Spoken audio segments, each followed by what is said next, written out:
Hey friends, Tom Wiley here. When you have a piece of equipment, especially an old quality piece of equipment, if it fails and stops doing its normal thing, it's worth taking a little bit of time to see if you can figure out what's wrong with it before just throwing it out and getting a brand new one. Let me show you what I just discovered with this old 1960s chest freezer we have. So we got this thing probably about 9-ish years ago. And it's from the 60s. It is heavy, but I got it for 10 bucks at a garage sale because nobody else wanted it because it was heavy.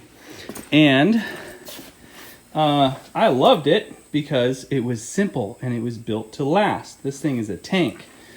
But I knew that eventually I would need to replace the wiring. Cool thing is, they put a wiring diagram right on the back of it. So that's really convenient. This freezer stopped working.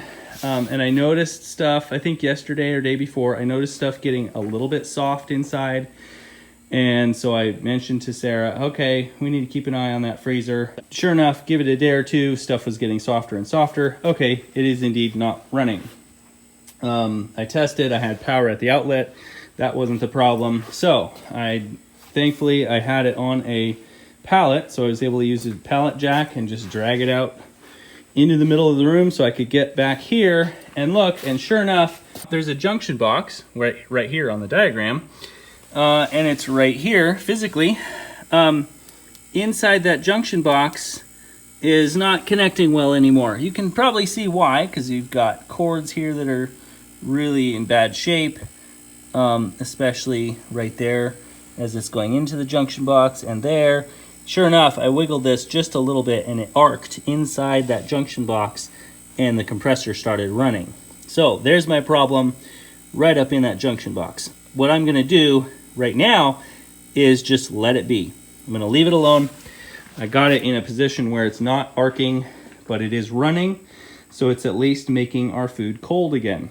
Once it's cold and everything is nicely frozen again, probably tomorrow, I will disassemble that little junction box and just do my own junctioning of the wires. I'll just rewire what I need to make it work. The compressor still sounds wonderful. If you listen to it, it's nice and quiet. It's making a normal compressor sound. So I was thankful that rather than just running out and buying a freezer or immediately starting to offload stuff out of the freezer and stuff it in our other freezers that are already pretty full, I'm glad I just took the time to move some stuff around, pull the thing out from the wall, and just experiment and just explore and see if I could figure out what was going on. Sure enough, I found the problem. It's a really easy problem to fix. It already is working again right now, for now, to get our food cold again, to buy me some time to actually rewire it. So, pretty cool. Got to hand it to old-fashioned technology that was built to last and built to be repairable.